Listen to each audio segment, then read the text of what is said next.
Why do you think more Nigerians want to leave Nigeria? Well, you see, there is a battle in the human mind. It's a fight for survival, right? Naturally, human beings will gravitate in the direction of where, of an environment that promotes their wellness and that creates a space where they can become all they can be. Now, I always tell people that the grass is not greener on the other side.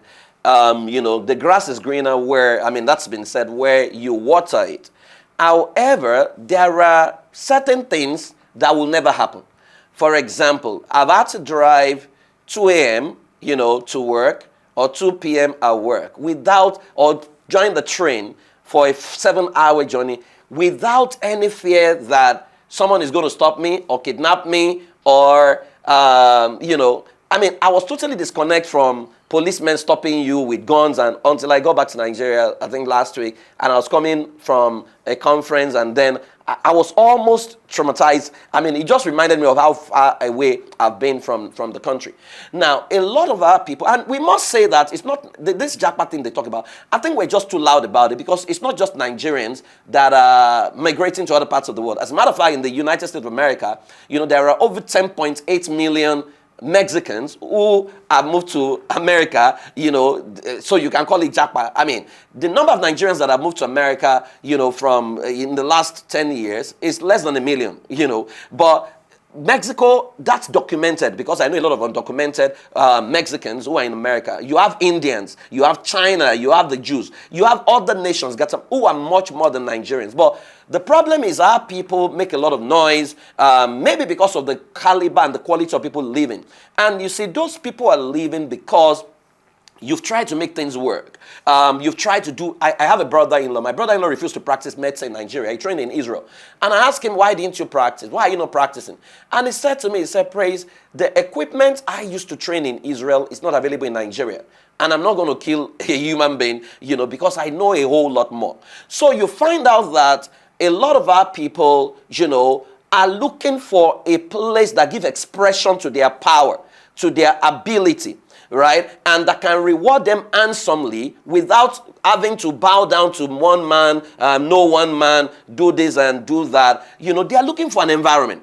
And I think if we can create an ideal environment where the potential of everyone can find expression, people will stay back. And I always say to people, you see, I live in the US, but I miss Nigeria. In fact, initially when I was going, I felt, I wouldn't miss Nigeria. But, with everything we talk about, coming back home, you still miss Nigeria because there is no place like having your people around you. But then I keep asking, what exactly does it cost us to create that environment where, take power, for example. Make power available. Make it affordable for people.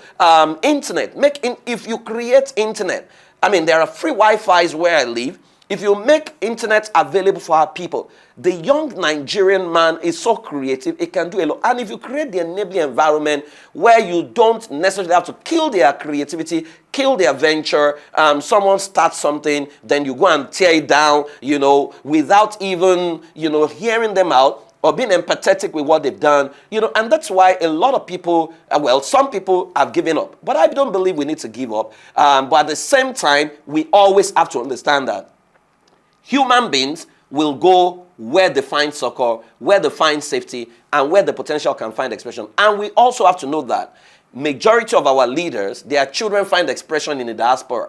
They study there, they do their medicals there, they live there, and so I don't think we have a right to tell others not to gravitate to where we have secured our children, and that's why I think that a lot of people are looking for every means right now to get out of Nigeria. But I always say that they need to do it right because there are so many legal routes that gives you a bit of honor. Like I left Nigeria on a special talent visa to the US, and the visa was such that it was a 3-year visa.